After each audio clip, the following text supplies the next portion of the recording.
Las reacciones químicas. Propósito. Aprenderá acerca de las reacciones químicas y su uso en la vida cotidiana.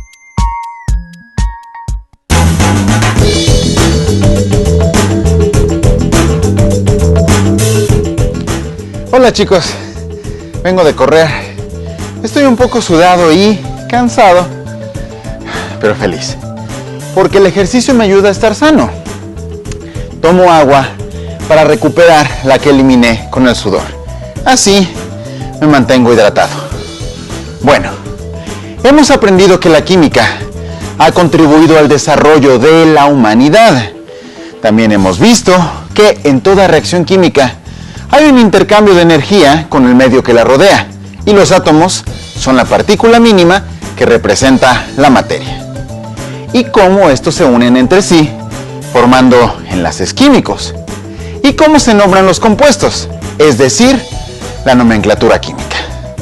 Ahora vamos a aprender acerca de las reacciones químicas, pero antes de empezar, debo bañarme. Recuerden que la seguridad en el laboratorio es muy importante y yo no puedo estar vestido así. Voy a cambiarme y regreso. Todo cambio en la composición de la materia ocurre mediante reacciones químicas, las que se representan con ecuaciones químicas. Las reacciones químicas se clasifican en 4 tipos básicos. El primer tipo lo conforman las reacciones de síntesis, también llamadas de adición o de combinación. En este tipo de reacciones participan 2 reactivos o más, que son las sustancias que cambiarán durante la reacción química. En este caso, llamaremos a los reactivos A y B, y pueden ser elementos o compuestos. Al ponerse en contacto, reaccionan, lo que se representa en química con una flecha, y se obtiene un solo producto, que así se llama al resultado de una reacción química. Cabe aclarar que las reacciones químicas ocurren bajo determinadas condiciones del medio, como temperatura y presión específicas. Las reacciones de síntesis se clasifican en 5 subtipos, dependiendo de las sustancias que se combinen. Un metal al reaccionar con un no metal da como producto una sal binaria, es decir, formada solo por 2 elementos como los sulfuros, o cuando un metal se combina con el oxígeno, se obtiene un óxido. No metal más oxígeno produce un óxido no metálico. Óxido de metal más agua da un hidróxido metálico. Óxido no metálico y agua resultan en un oxiácido. Y finalmente, al combinar un óxido metálico con uno no metálico, se produce también una sal, pero en estas sales participan 3 elementos: metal, no metal y oxígeno. En algunas de estas reacciones, mientras se llevan a cabo, se libera energía calorífica, que se percibe como un aumento de temperatura. Cuando esto ocurre, se llaman reacciones exotérmicas. Bien por la clasificación, pero ¿en dónde podemos ver estos tipos de reacción?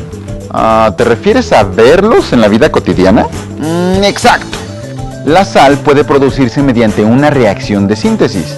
¿Cómo? ¿La sal que le ponemos a la comida?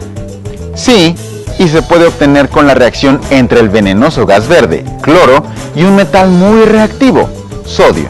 El producto es un sólido cristalino blanco, el cloruro de sodio, el nombre químico para la sal común. ¿Y qué con el clavo? Además está oxidado.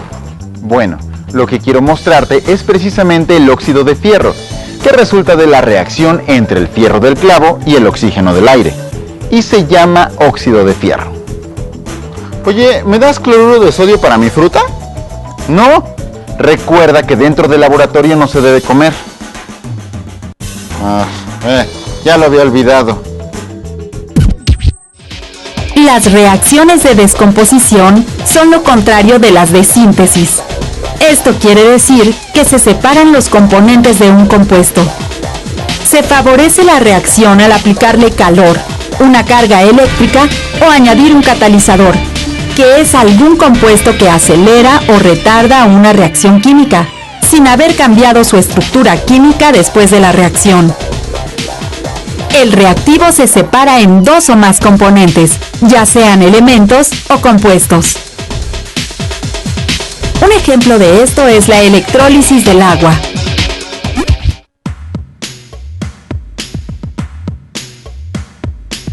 Esta consiste en separar el hidrógeno y el oxígeno de las moléculas del agua por medio de una corriente eléctrica. Este es un experimento que se puede realizar en clase. Para hacerlo se necesita un recipiente de boca ancha, agua para llenar el recipiente, una cucharada de sal. Ya disuelta, favorece la conducción de la electricidad. Una batería de 9 voltios, 2 barras de grafito, 2 alambres de cobre con caimán, 2 tubos de ensayo. Llenar con agua 2/3 partes de la bandeja. Verter la sal y agitar a disolver. Doblar los alambres e introducir un extremo de cada uno en un tubo de ensayo. En el otro extremo, colocar un caimán. Introducir los tubos de ensayo con el alambre boca abajo en el agua a que se llenen. Conectar los caimanes a cada polo de la batería. Inmediatamente comenzarán a formarse burbujas de gas en los alambres, desplazando al agua y acumulándose en la parte superior del tubo de ensayo. Las burbujas que se forman en el lado positivo son de oxígeno y las del negativo son de hidrógeno. Otro uso de estas reacciones es en la industria automotriz. ¿Esto se puede usar en los coches? ¿Has visto que los autos tienen bolsas de aire que protegen a los pasajeros en caso de choques? ¿Sí? Bueno, esas bolsas necesitan inflarse en menos de un segundo y lo hacen mediante una reacción de descomposición. ¡Pero es muy rápido! ¿Qué tiene adentro? Tienen nitruro de sodio, nitrato de potasio y sílice. ¿Cómo hacen para que se forme el aire? Al momento del choque, se genera una descarga eléctrica que genera una temperatura de 300 grados centígrados. Y luego, con esto, se separa el nitrógeno de los nitratos en menos de 40 milisegundos y se inflan las bolsas. Reacciones de desplazamiento o sustitución simple. En estas reacciones participan un metal, que se encuentra como elemento, y un compuesto metálico, como una sal, un hidróxido o un óxido. Al reaccionar, se libera el metal del compuesto y es sustituido por el metal que se encuentra como elemento, y se forma un nuevo compuesto metálico. Esto se debe a que los metales tienen distintas posibilidades de reaccionar, de acuerdo con la facilidad con la que pierden electrones y forman moléculas con otros iones. En la tabla se muestra el metal más activo en la parte superior izquierda. Los metales que se oxidan más fácilmente son los más activos. Para conocer si un metal desplaza a otro que está unido a un ion negativo, se consulta la tabla química de los metales. Por ejemplo, el calcio desplaza al magnesio, sodio y aluminio, pero no desplaza al potasio. El plomo desplaza al cobre, plata y oro. Los metales que se encuentran debajo del hidrógeno no reaccionan con los ácidos. Los metales también desplazan al hidrógeno del agua y de los ácidos. ¿Esto quiere decir que podría obtener plata a partir de un compuesto que la contenga? En sentido estricto, sí. ¿Qué necesitaría para hacerlo? Ahora sí me la pusiste difícil, pero siempre podemos buscar en internet. Bueno, pues ¿qué esperas? Ya voy a ser millonario. Aquí dice que si sumerges una tira de cobre en una solución de nitrato de plata, ¿se obtiene plata? Sí, mira. Pues vamos a comprar nitrato de plata. Pues mira, es un compuesto muy venenoso, provoca quemaduras en la piel y es muy tóxico para los organismos acuáticos y además es muy caro. Para el poquito de plata que vas a obtener, ya no me gusta tanto la idea. Reacción de desplazamiento doble. En este caso, dos compuestos, al reaccionar, intercambian elementos entre sí y forman nuevos compuestos. Por ejemplo, si se combinan hidróxido de sodio y ácido clorhídrico, es decir, una base o hidróxido y un ácido, se obtiene cloruro de sodio y agua. Esta reacción se conoce como de neutralización.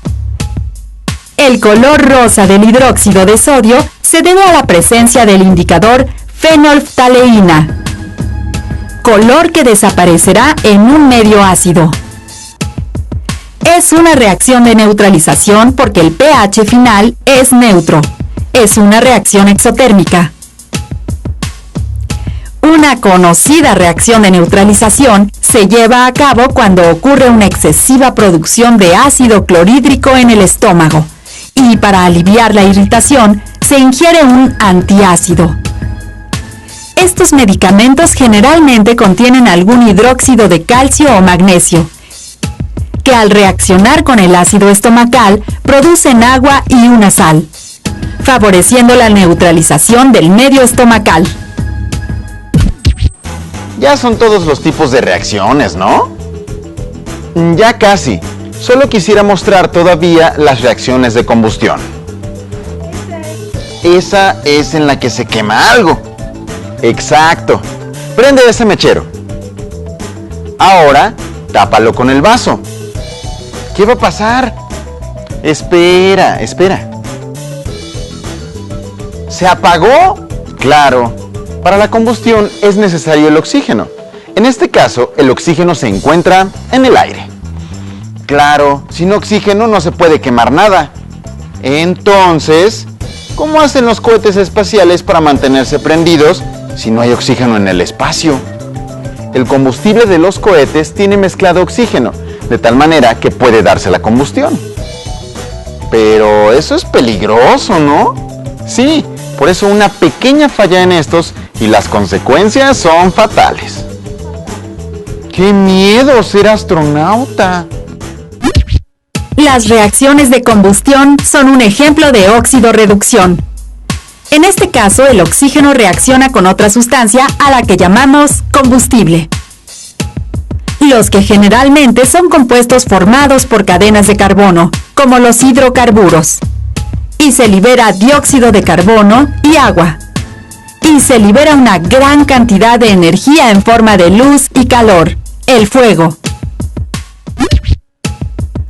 Hoy en día utilizamos combustibles fósiles para generar energía en casi todas nuestras actividades, como la gasolina que mueve los automóviles, camiones, aviones y lanchas, o gas metano o butano para las estufas y calentadores de agua. Al quemar estos combustibles, se producen grandes cantidades de gases de efecto invernadero, principalmente el dióxido de carbono, los cuales contribuyen al calentamiento global. Unos más, otros menos, pero todos producimos gases de efecto invernadero en nuestras actividades cotidianas. Pero también podemos contribuir a reducir la acumulación de estos gases en la atmósfera. Por ejemplo, utilizando el automóvil lo menos posible, o bien compartiéndolo. Siempre que puedas, toma el transporte público, camina o usa una bicicleta. En casa, para calentar agua, es mejor tener un calentador de paso o dejarlo en piloto después de bañarse. Desconecta y apaga todos los aparatos eléctricos y las luces cuando no los utilices. Ahorrar electricidad reduce la quema de combustibles y la emisión de gases invernadero. Actualmente se busca implementar el uso de energías limpias, también llamadas verdes, que no utilizan combustibles y no generan gases invernadero, como energía solar, energía eólica, energía hidráulica. ¿Tú qué haces para evitar el uso de combustibles fósiles? Yo utilizo la bici y aunque no tengo coche, a quienes tienen les digo que lo compartan. Muy bien. Si todos ponemos un grano de arena, las cosas pueden cambiar. Hablando de granos de arena, tengo una duda sobre las reacciones. Pues pregunta, si no sé, ya sabes que lo podemos investigar. ¿Qué pasa con los compuestos después de una reacción? No entiendo. Lo que entra en una reacción no es lo mismo que sale, ¿o sí? Esa es una buena pregunta. Si ocurre una reacción química, las sustancias cambian.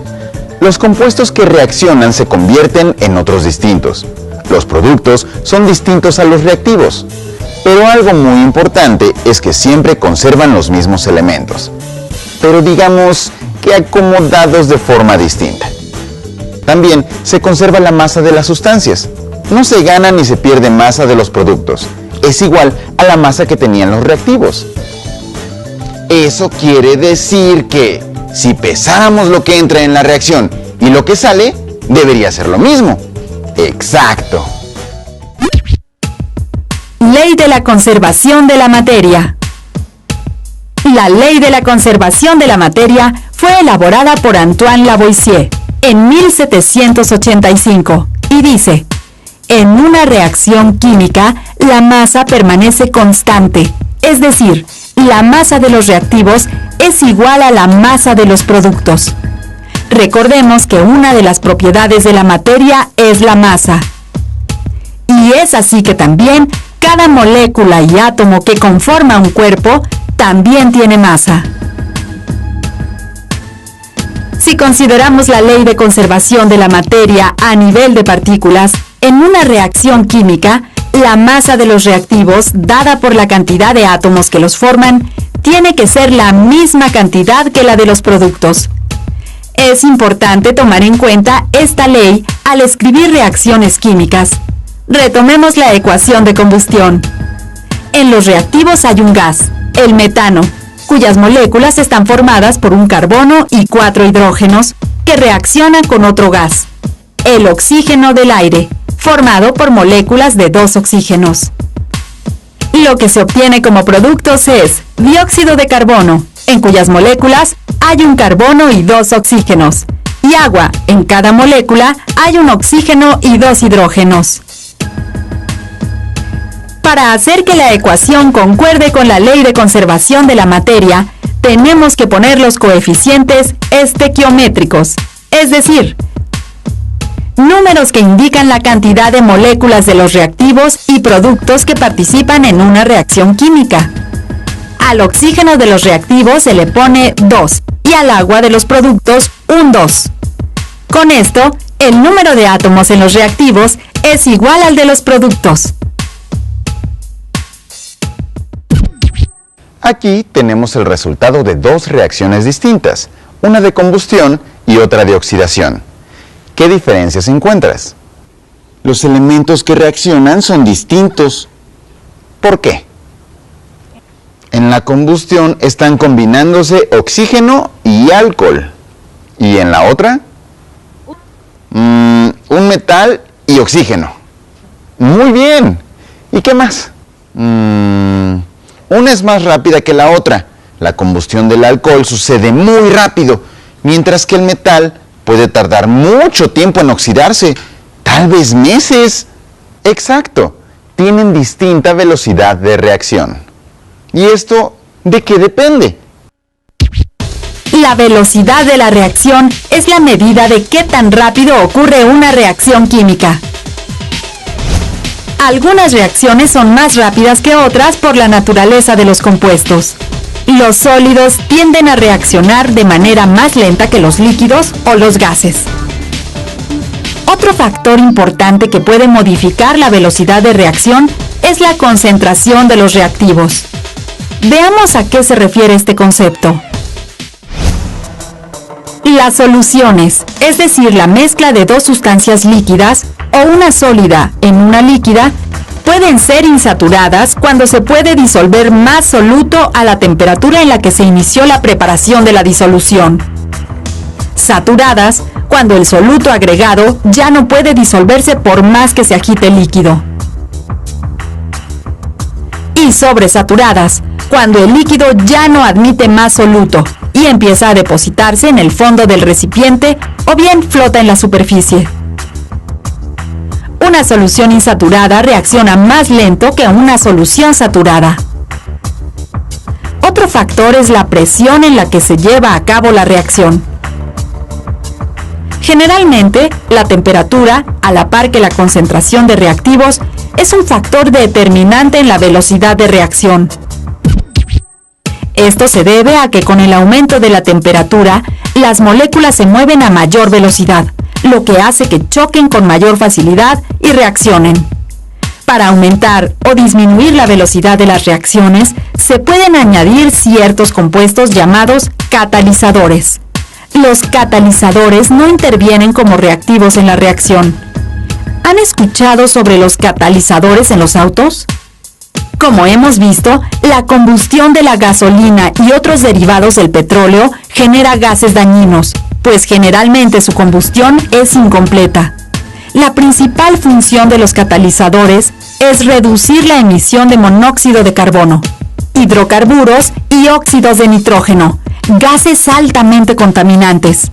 Los catalizadores tienen un baño de platino y rodio, que al entrar en contacto con los óxidos de nitrógeno, los descompone en agua y nitrógeno. Y al monóxido de carbono, lo convierte en dióxido de carbono por oxidación, que es menos tóxico. Ya conocemos los tipos de reacciones. ¿Qué pasa en ellas? La velocidad de las reacciones, los factores que influyen en su velocidad. Vimos la ley de conservación de la materia, algunos efectos sobre el medio ambiente. Ahora es momento de que investiguemos más. ¿Para qué? Con la finalidad de aplicar lo que aprendimos. Esa me parece una buena idea. Salgamos y hagamos una lista con las reacciones que veamos en la calle. ¡Vamos! En el transcurso del programa se han dado ejemplos de reacciones químicas en nuestra vida cotidiana. Ahora deben buscar en equipos 3 ejemplos de reacciones de síntesis, 3 de descomposición, 3 de sustitución simple, 3 de sustitución doble y 4 de combustión. Todas deben suceder en nuestra vida cotidiana. Después, reúnanse en grupos y discutan los resultados obtenidos. Con esto, van a darse cuenta que las reacciones químicas están presentes casi en todo. Hemos llegado al final del programa. Pero si tienen curiosidad, investiguen más sobre los temas que les hayan llamado la atención. Hasta luego, chicos. Adiós.